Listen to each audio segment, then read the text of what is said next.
Hey mamas, it's Danielle with Take Care Mama, and today's video is going to help you get through your child's meltdowns in a faster and more efficient manner. I am so excited for this video. I have developed my own system of dealing with meltdowns. I actually just sat down to film this and had to press pause to deal with a meltdown, and it works. And also, this is in collaboration with my friend Tanya from Project Happy Home. She and I both have boys with ADHD, and that means we know a thing or two about meltdowns. So after you're done watching this, check the link in the description box and head on over to her channel. Also in the description box, you'll want to click a link. I have a free printable that kind of goes along with this video and explains the system, as well as some notes that you're gonna take. I'll get into that later. But I just wanna say really quick what I mean by meltdown. I don't mean tantrum.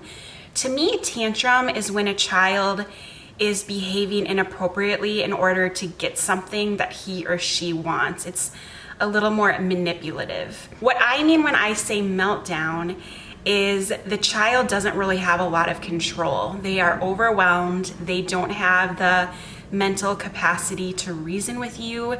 They are in fight, flight, or freeze mode. And it's our job to kind of get them to calm down. And my method is the breathe method. B-R-E-A-T-H-E. So the first step is B for breathe.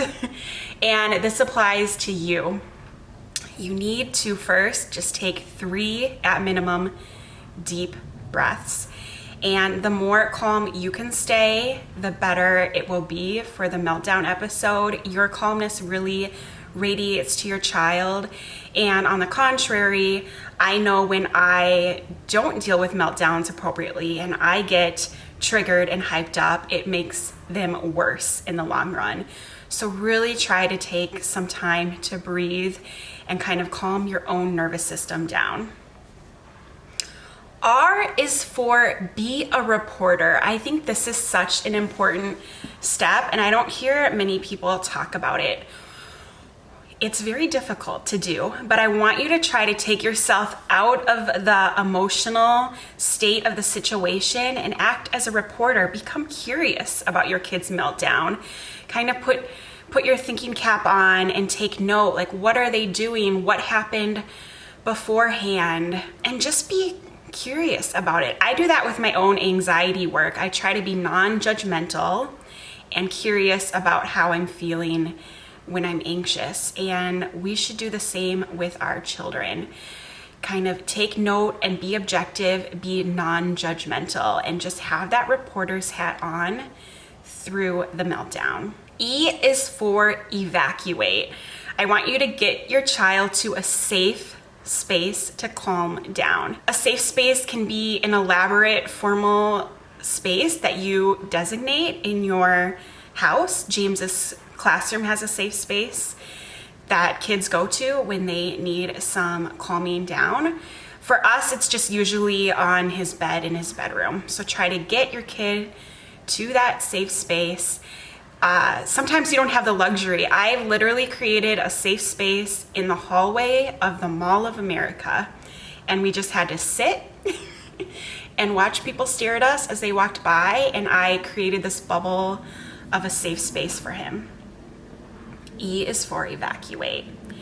A is for attentively connect with your child.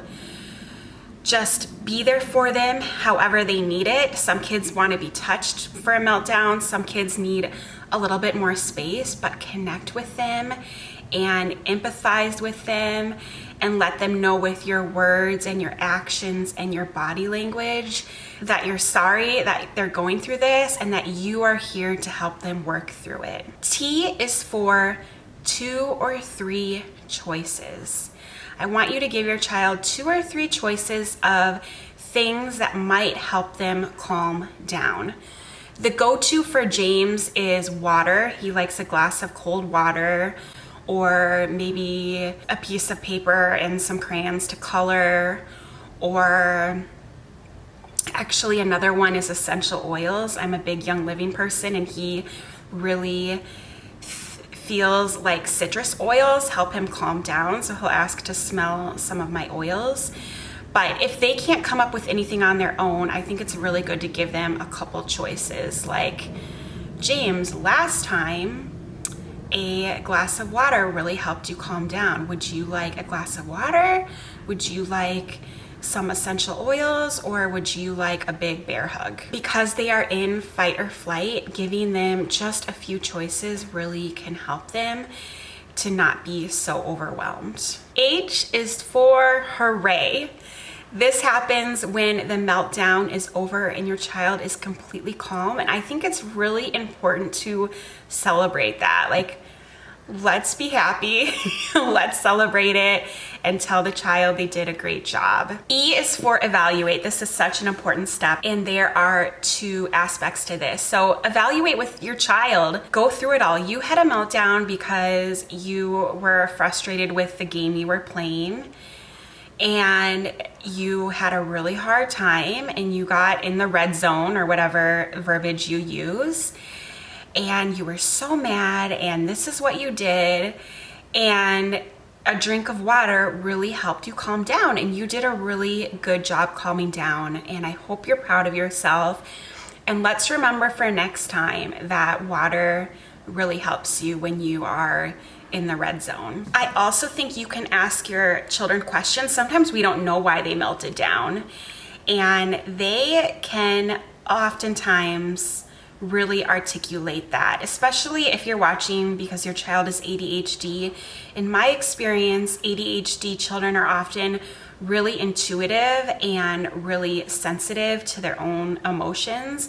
And so not in the middle of a meltdown are they going to be able to tell you what's going on, but after they have calmed down, they can really give you some insight that can be helpful for you for the next time. After you go over everything with your child, sometimes a consequence is needed, and that should happen now. I think a lot of us make the mistake, myself included, of trying to give the consequence in the midst of a meltdown. But because they are in fight, flight, freeze mode, that is not going to register for them. It's going to make the meltdown worse because they are just so emotional, and it's just not effective. It's going to make the meltdown last way longer.